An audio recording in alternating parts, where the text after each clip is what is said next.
I on? Okay. So you may not know, but 32 million Americans and 330 million around the world suffer from life-threatening food allergies. Meaning at any meal, anytime they're eating, their food could be contaminated with a protein that causes an allergic reaction. During an anaphylactic reaction, the only treatment is epinephrine, but because most people aren't injecting themselves with EpiPens daily, it's also easy to forget these things. It's like leaving your water bottle behind.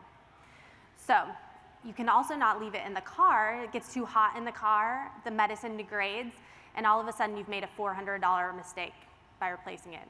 Leaving it behind, letting it get too hot, these are mistakes I've made multiple times with my 6-year-old son's Epi.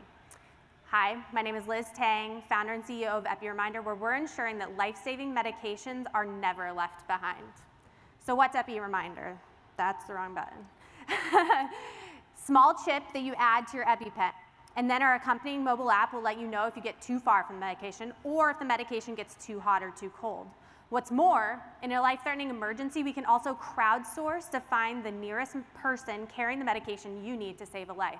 So once we bring this to more families in the food allergy community, we can also do the exact same thing with people that are carrying life-saving medications for asthma, epilepsy, diabetes, even drug addiction.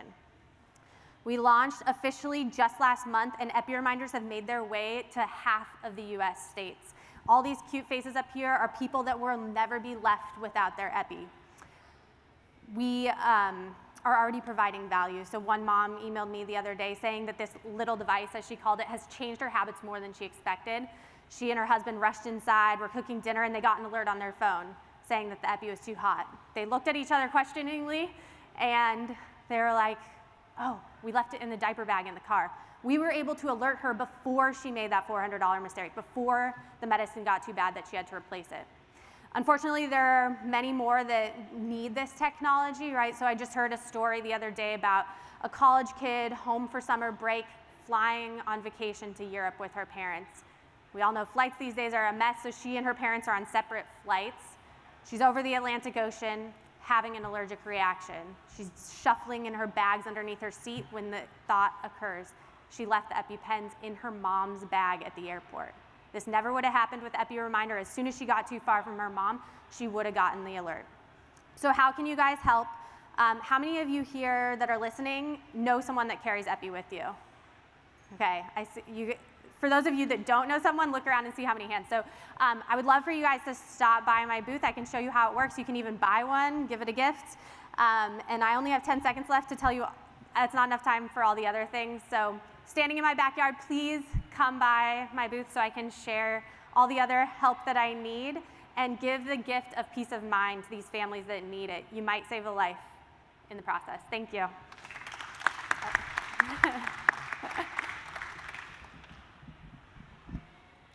Great presentation, Liz. In your go-to-market strategies to get Epireminder in hands of patients and families, I'm assuming you're obviously going direct to consumer. Initially, we are going to go direct to consumer because I have a personal community built up there, but certainly in the long term, like we hope that eventually we show enough traction that we can get buy-in from the auto injector companies themselves and start incorporating our small piece of hardware, nothing super novel about it. The novel part is the software side. Okay, great. Yeah, I was going to say you may want to think about directly working with them and bundling your product together so that they can differentiate against generics. Totally. The other thing you may want to think about is actually working with health systems that are capitated, that take risk, because their incentives are aligned to not have ER visits. Yes. So working with the Kaiser Health or Sutter Health plans and plus whatever that take on risk, those are our customers. Obviously work with food allergy support groups. One of the risks you may want to think about for your company is how might you create barriers so that your product doesn't become a feature for the auto-injectable company. Yep. So that's something for you to think about. Yeah, for sure. Thank you very much. Appreciate it. I hope we can chat more. No, I appreciate it, Liz. Again, great presentation. One of the things I thought, and I appreciate that you went to more the temperature, because it's not about knowing that your distance, but if it's gone bad because of the temperature exposure.